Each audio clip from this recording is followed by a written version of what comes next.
And that is how our entire relationship started. And it's really just blossomed from there. One of the best things you can do is to serve your community.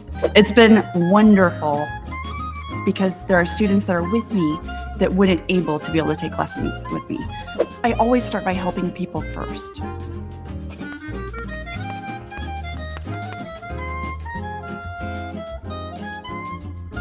Hey, hello, clarinet enthusiasts, and welcome to episode 10 of the podcast. My name is Emily Johnston, and I'm your host. And today we have a very special guest with us, Miss Amy Chambers. Hi, thank you so much for having me. Of course, it's a pleasure. So to start, can you tell us a little bit about yourself as a person or maybe as a clarinetist so that we can get to know you a little bit better? Sure. So I teach clarinet and bass clarinet lessons online and in my studio, the Music Chambers. And I'm really excited. I think I mentioned last time I talked to you that I just released a digital mini course for music lessons teachers called Music Studio Kickstart. And you can find it at clarinetgeek.com/kickstart. That's been my baby for the past year. Mm-hmm. Yeah, this interview's been a long time coming. I know we've been planning it for a while, and we finally get to have it because you've just released this big project. Can you tell us a little bit more about it? So Music Studio Kickstart is designed to help music lesson teachers grow their studio. And it's not about teaching lessons. It's not the pedagogy part. It's about the business side of things. You know, where do they find their first students? How do they schedule students? How do they get paid? You know, what are some things that teachers who are either just starting out or just hoping for more students, you know, what are ways that they can increase their lesson studio and just have a more stable source of income? Yeah, all really great. I noticed that one of the main things that you talk about is that you give advice to teachers who want to start online studios, which Yes, I think is very, very interesting because there's a lot of musicians out there, like me included, who are a little bit nervous to start kind of like this online studio type thing because it's just like, how do I listen to my students clearly online? How do I function something like that? What would your advice be to starting an online studio? How do you make it work? So when I first started, like many others during COVID, it was a disaster for about the first 3 days. There was definitely a learning curve. I was not instantly good at it. But then when I realized, oh, there's a couple tweaks we can make, you know, I was able to make super engaging lessons, both with groups and with individuals. You know, one of the tweaks, I use a nice microphone, and it's not very expensive. I use a Rode microphone. I think it was a little over $100. And that just makes a huge difference. I think most online music teachers know that there are some Zoom settings that work better. There are also some different teaching tips that work better. My online lessons, it does take a little bit more lesson prep for me, so I have everything ready and pulled up. My students who are not local, you know, they have all of their own books, and I have duplicates of all of those books, so we don't need to share things like that. But I always have screen shares ready. I always have, you know, with some of my younger students, games ready. So I have things ready to share at a moment's notice in case we might need them. You know, playing duets is a little bit different. We have to use some muting strategies, but it definitely gives the student the same or even a better experience than in-person lessons. It's been wonderful because there are students that are with me that wouldn't able to be able to take lessons with me. You know, I have students, I'm in the Memphis area, and I have students in DC, I have students in Texas, I've had students in Louisiana. So it's really been able to broaden the type and the number of students that I'm able to teach. Yeah, that's so awesome. I'm so glad you've been able to find something and some sort of setting online that works really well for you. Yeah. So just curious for me. So I'm about to graduate in May. That's and exciting. If I am thinking about starting an online studio, like where would somebody like me start? would I use Zoom? Do I need to like make a website and put out my name? So How do you get that started? So I actually address this in my Music Studio Kickstart course. Mm-hmm. One of the best things you can do is to serve your community. Even if you're thinking of starting online, if you can serve your local community where you live and even just get one student, then you can use the experience from your one student. Even if you're going to teach the one student online, just starting by serving first. Another way that you can serve your community is, you have a wonderful social media community that you can serve. And I mean, that's how I have all of my students. I started off just giving tips and tricks. I started off serving at local middle schools for free. And Even like giving lessons? When you say serving? No, online you could serve by giving a tip about clarinet playing. You could serve about how do you teach going over the break. You can help people. I always start by helping people first. And at local schools, I stepped in and did a couple master classes for local middle school bands. And then the phone started ringing. And then other people, I mean, it just expanded from there. So my advice to you, Emily, is start by serving. Mm-hmm. Yeah, so you just went on social media and gave advice and tips and tricks for clarinetists out there? I think mostly the biggest thing that I did was I started at a local middle school. I volunteered to teach at a local middle school. And then after I got my first few students, I had some people that were able to say how wonderful they thought lessons were. Then you can share that on social media. That's when the social media can start. I'm really not very super active on social media, just because I'm really busy teaching and running my business and doing other things, but it is something that I enjoy. It's a way of reaching more people. Yeah, I think that's a perfect way to get your foot in the door in lessons, because especially here I've learned that if you want to give lessons, definitely start in the middle school early instrumentalist area, because they're brand new to their instrument and they're just looking for a lesson or someone who can teach them. And so I think that's a perfect way to get in your foot in the door. And I love how you expand on that and say, oh, well, you can also give online lessons, and you teach and you show how you can get an online studio started, which I think is fantastic, because there's not a lot of education for that kind of stuff out there. It's more, here's how you start an in-person studio. So yes. Well, and Google Business has been fantastic. People can Google clarinet lessons, and I popped up, with a family in Virginia. So Google Business. Yeah, you can sign I up haven't for heard of that. a Google Business page. It's free, but it's just a way of expanding your reach. Mm-hmm. I personally have not heard of Google Business. Like, what is that? Anytime, well, I am not an expert on that at all, but anytime you Google something like, where is a nail salon near me? If you Google, where's a nail salon? Where is a restaurant? That would be Google Business that you're looking at. That would be their Google Business page. Oh, I see. Just like a way to just kind of get your name out there. Absolutely. Yeah. So if someone just put in like clarinet lessons near me. Yes, because otherwise it's going to pull up your Instagram or your Facebook or, your YouTube channel, which, those can all be great sources also. But yeah, I do have it all detailed. Anyway. Yeah, fantastic. So I'm also curious about you do music consultations for yes.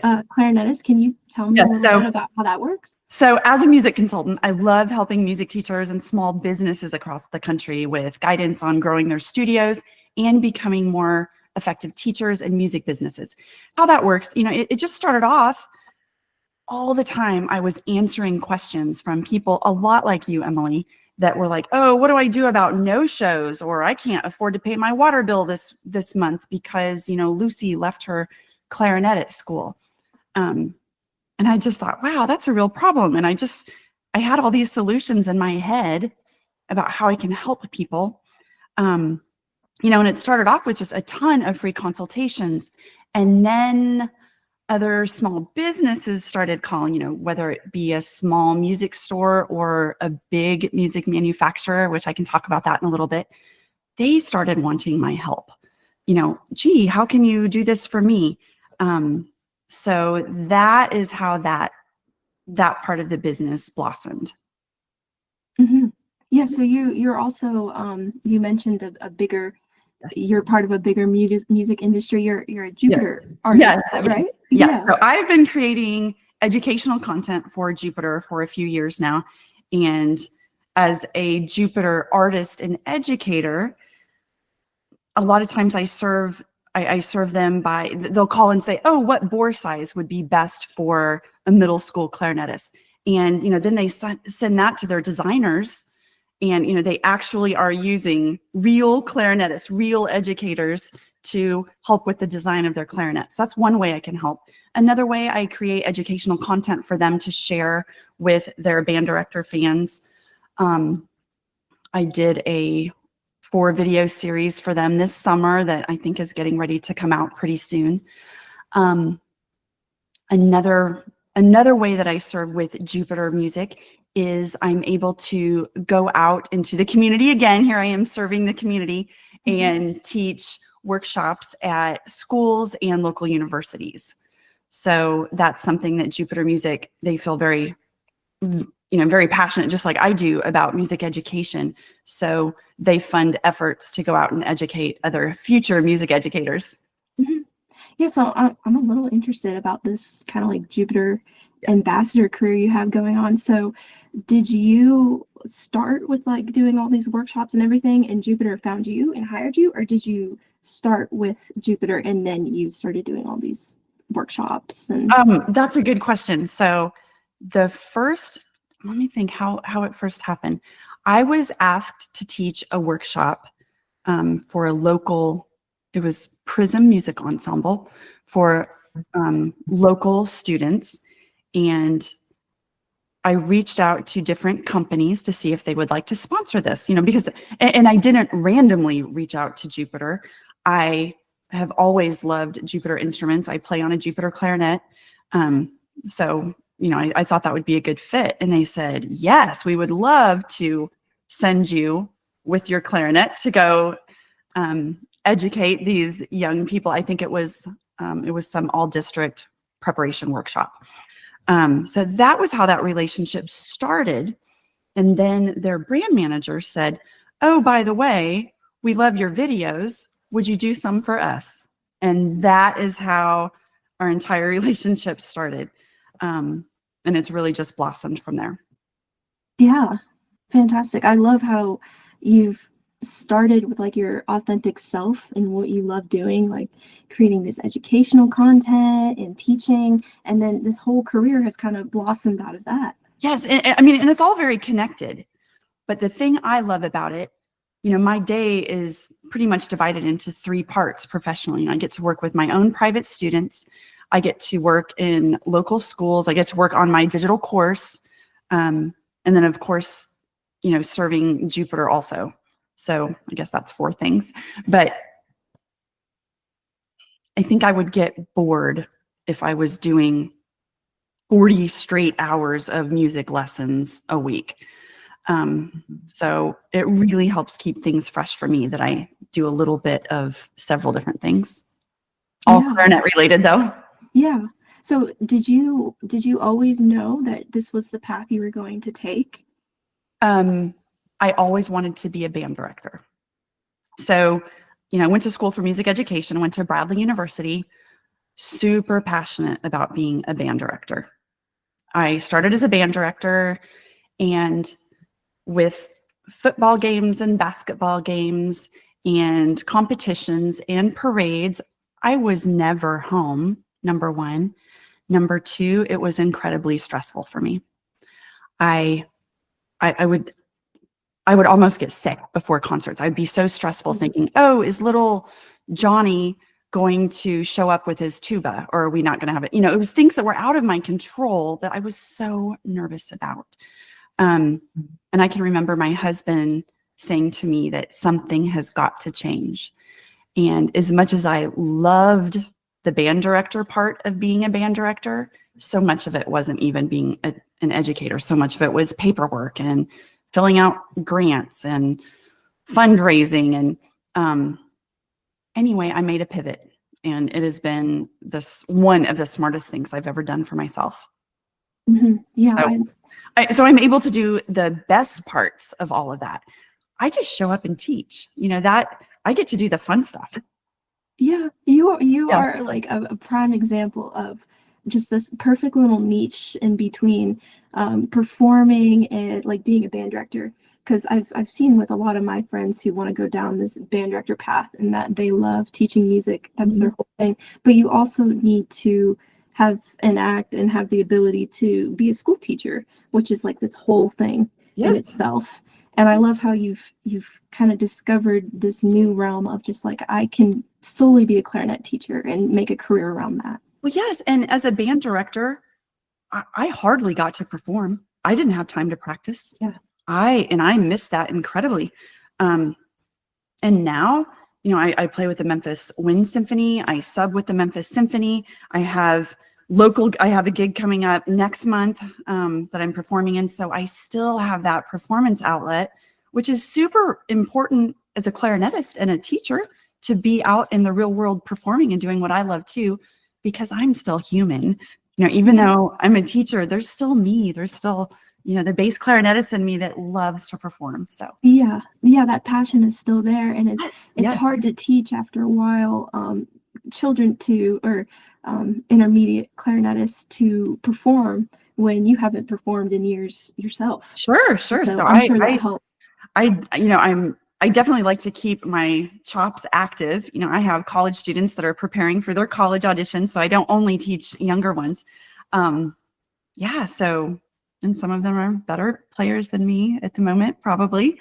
You can edit that part out, but you have that wisdom. Yeah, I have the wisdom. You have the wisdom of the music industry, and that's what's important. Might need to work on the tonguing speed sometimes, but right. So you mentioned that you play bass clarinet, and I noticed on your website that you said that you help clarinetists transition from soprano to bass. Yes. I have a small video series on transitioning to bass clarinet, because that was born out of a problem that I saw in school bands. Honestly, this is what I would see.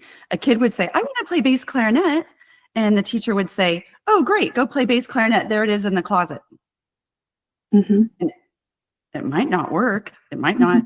They have no idea. It is not the same. Bass clarinet is an entirely different beast, even though the buttons, the fingering might be the same.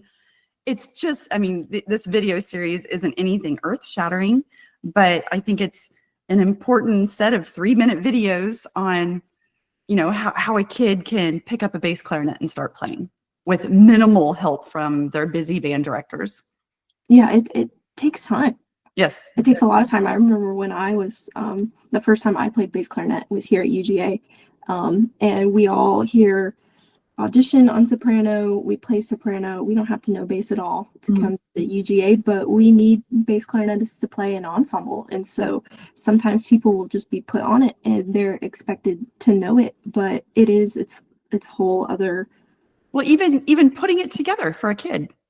Yes. How do you put it together? What angle does that extra piece on the bell needs to go on a certain way. Yeah. Well, and they're all a little different. Not all of bass clarinets have the same mechanism on the bell. They're all a little bit different.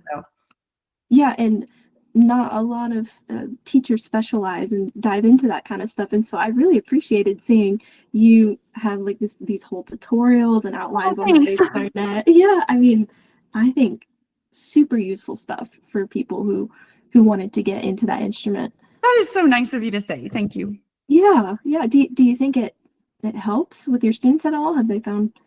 Well, my students have me. That's true.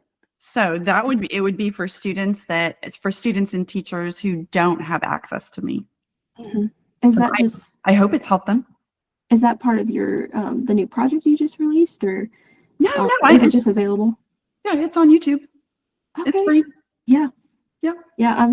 I hope somebody out there listening to this is just like, oh, I need to go check that out and learn more Yes, about the bass check it clarinet. out. Yes. Yeah. So do you have anything else you'd like to mention to the listeners? Anything else you'd like to add before we start wrapping things up?